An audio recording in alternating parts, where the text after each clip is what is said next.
When you are looking to let people know about your garage, yard, or estate sale, we are here for you. Fill out the garage sale form on HaysPost.com before noon on Wednesdays. We'll then advertise it for you free of charge on Hays Post. With our interactive maps, the buyers can follow directions right to your location. This service is brought to you by RE/MAX Pro Real Estate of Hays, Nextech Wireless, Northwestern Printers, Coldwell Banker Executive Realty of Hays, Midwest Energy, Eagle Communications, and HaysPost.com. Hi, I'm Jeremy McGuire. I'm an account executive with Eagle Marketing Solutions. On a typical day, I'll come in and I'll check my calendar, check my appointments, prep all my stuff for those appointments, and then look at who else I can help out, and then I start my day. Clients want to know that you are there for them, even if you're just checking in and saying, hey, and how are things going? What I enjoy most about my job is the people. Not only the people that I work with here at Eagle Communications, but also the people that I get to work with out in the community and find marketing solutions that work for them. Eagle Community Television presents Community Connection with your host, Mike Cooper. Welcome again to Community Connection from the studios of Eagle Community Television. And thanks to our producer and editor of the series, Brandon Cooley. Joining us today is Associate Professor in the Department of History at Fort Hays State University, former Chair, Dr. Kim Perez, our Community Connection. So, no longer chair of the department then? It's been about a month since I stepped down. I've missed teaching. I miss being in the classroom, and you don't get to do as much of that. So I learned a lot. I got to be a steward of the department and learned a lot about what was important, but I passed the buck on to Dr. Goodlett. So Dr. David Goodlett Yes. is the new chair now, so Yes. we'll be bugging him from Yes. time to time, Yes. I think, probably, Kim. But you made a valid point here that, you know, with the constraints of the chair's department and all the responsibilities there, it's really tough to get into the classroom, which is your love. Yeah, I've missed interacting with students. I interacted with them on a different level, but I really missed teaching those 4 classes and being in the classroom with students, and I didn't get to do that as much. I didn't get to do as much research, and so it's really an opportunity for me to get back to what I love. And of course, 5 years as chair. Tell us a little, since you're back in the classroom, about that Department of History at Fort Hays State. What's the scope? In other words, when the young people come into a history class, what areas can they explore, Kim? Well, we try to cover all areas, but of course we're deficient in a few. We don't have an Africanist, unfortunately, but we do have a really strong program in American history, all areas of American history. We have a strong program in European. I teach Middle Ages through the Enlightenment. We do have a strong program in the Middle East. We have someone that does Middle Eastern Ottoman history and British history. We recently lost our Latin Americanist, so that's kind of a hole for us now, but we're hoping to fill that again because it's really important, especially with the demographic changes in Kansas, for us to understand Latin America. And one of the other programs that we have, which is kind of directly related to what we're talking about today, is public history. We do have a strong public history program online and on campus for students to learn how to be museum curators and archivists, and to do research into. That's where the local history research comes in, is in the public history classes. And that's part of what people do in that particular area of study, is to go out and present history to the public then. Present history to the public, and also to look at areas of history that are a little bit more local, less national, and look at local stories and what is important to local communities. Kim, you're now elected to the Board of Directors of the Kansas Humanities Council. Talk a little about the Humanities Council. What's it all about? Wow, it was quite an honor to be elected to the board. There was an interview process and everything, so it was quite. I was quite happy to be able to serve. The board has been, the Humanities Council has been active since 1972, so it's been a strong presence in Kansas. And what they do is they provide free humanities programming and opportunities for programming throughout the state. And it is a fantastically organized entity.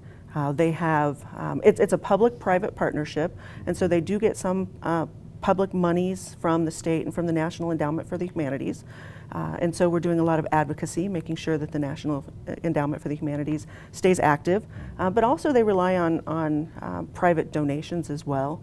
And it's through these donations that they turn around and they provide resources for communities throughout the state of Kansas. I could show you a map of all their activities, and it's dotted all over. Rural, urban, they provide opportunities to bring in speakers for the Speakers Bureau. They provide opportunities, grant opportunities, like the one that I received to do a little history research, and book talks. The public library here oftentimes brings in Humanities Council book talks as well. So, I mean, they have their hands in a little bit of everything.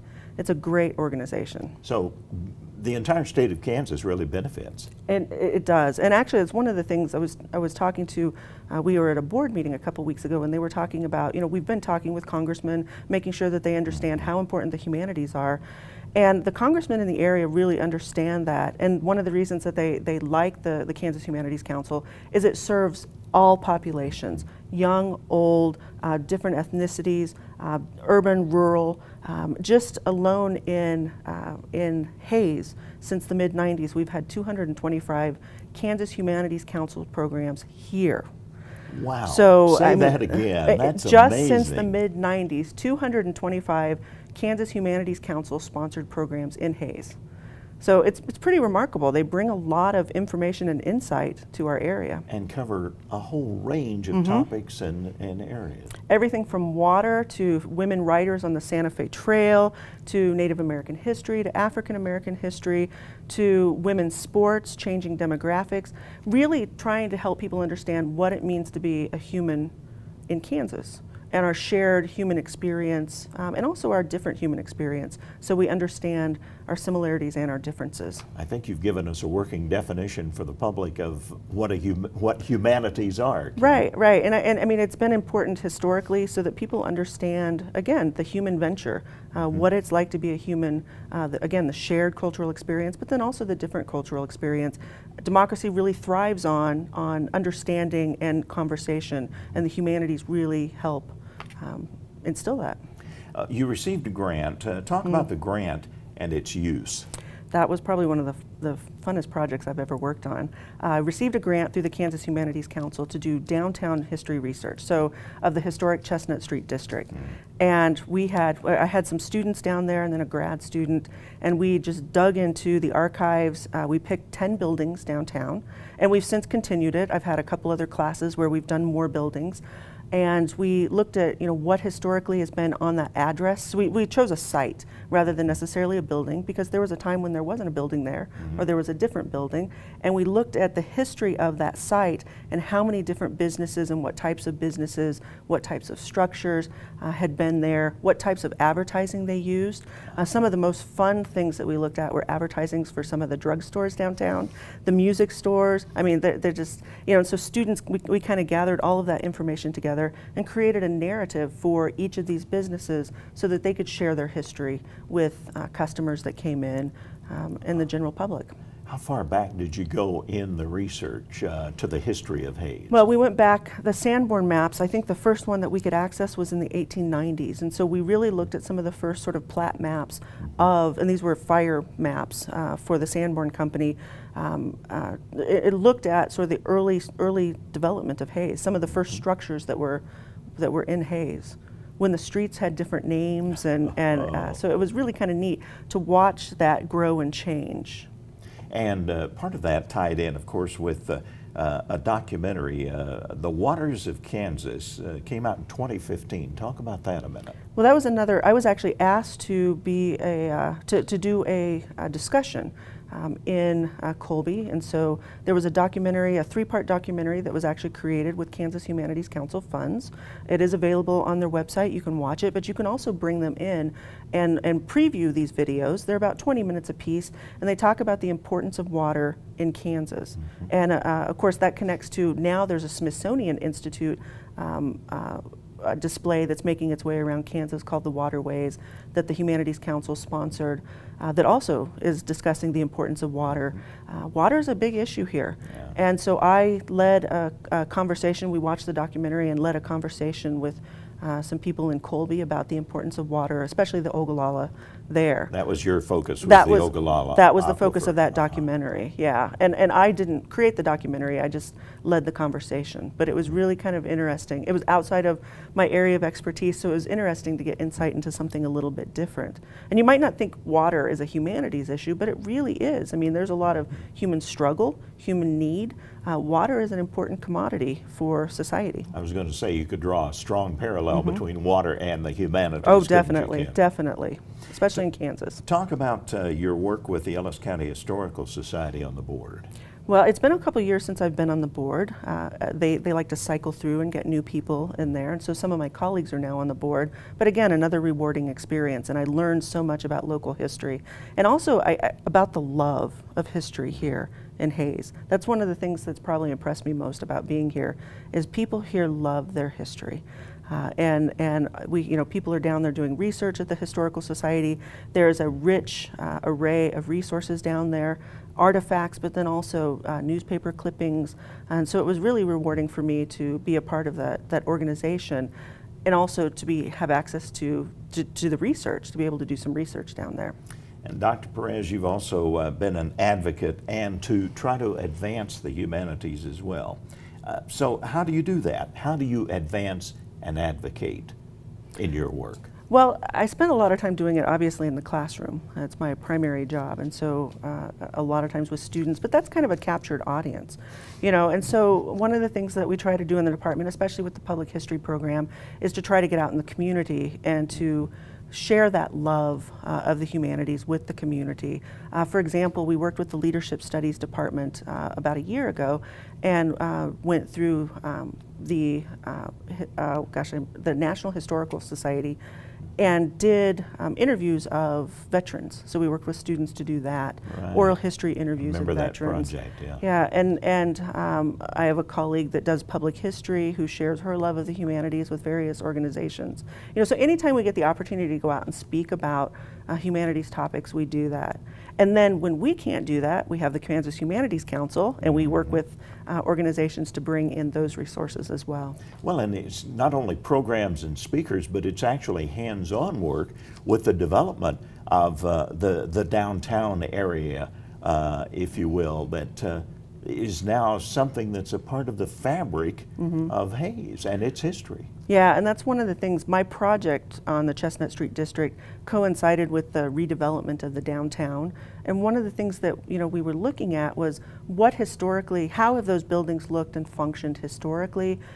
How do we revitalize the downtown in a way that really incorporates our love of history and these old buildings and the commerce that occurred there, and just sort of the hustle and bustle of that street, and trying to revive that hustle and bustle of that Chestnut Street district as well. So it was kind of interesting to look back on the history of these buildings, and then also how they were trying to revitalize them to appreciate the history as well. We've done a really nice job of that downtown, I have to say. And when I say we, I mean the community of Hayes. And so much of it now is public knowledge of things that not only were the merchants who now frequent the buildings, but the people who visit those buildings weren't aware of. Yeah, and actually one of the fun things, when we did our display, we had a public display at the public library, and we had pictures there, and we had throngs of people in there saying, "Oh, I remember this," and they were telling stories, and I wish I had captured some of those stories, because there's so many stories here in Hayes that we haven't captured, of people, individuals, participation at, they went to the Lamer Hotel, to the soda fountain. They went to, the old Fox Theater, and they remember, the types of candy they could buy. There's all these different stories out there, and there's just not enough time to capture them all. I think if you could try to bring that exhibit back to the library at some point in the future, because again, people who missed it the first time really need to see that. I am actually, that's one of the things I'm hoping to do now that I'm no longer chair, is to expand that project and try to get it in a public venue so more people can see it and can contribute to it. Well, and part of this, of course, is going to tie into this big year of the sesquicentennial, of 150 years now.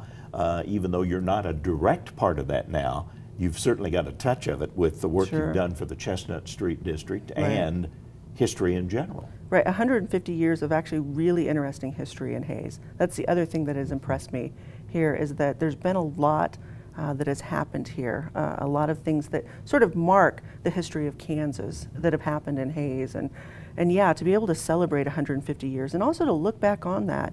Although my husband noted the other day that he has been alive 1/3 of the life of Hays, which is also kind of interesting to think about as well. That's true. When that reality hits you, there's a certain awareness that takes place, I think, Kim. It's been a delight to talk with you. History is such a fascinating topic. I sure appreciate your work. The students are so lucky to have somebody like the quality of Dr. Kim Perez in the classroom. She said her job as an educator is to create an interest in history. Along with her love for the subject, it's important to promote an understanding and appreciation for the cultural life of Hays to students. And you do that very well, Dr. Perez. It's one of the things I love doing. Thank you. Dr. Kim Perez, our Community Connection.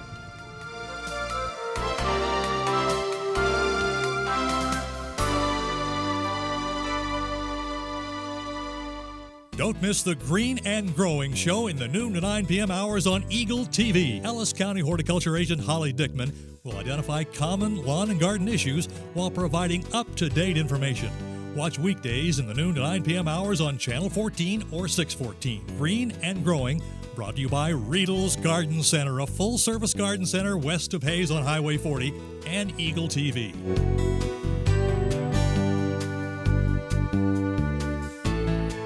My name is Jeremy Burkholder, and I manage the Network Operations Center at Eagle Communications. My job at the Network Operations Center is ensuring that we've got the right members of the Eagle team involved in supporting our customers, resolving their issues, and making sure we meet their needs long term. Service to me is understanding my customers' needs and ensuring that we're meeting them, as well as ensuring they have a reliable product on a day-to-day basis. The favorite part of my job is when I get the opportunity to work with the great team we have at Eagle to exceed the customer's expectations and showing them what an employee-owned company can do.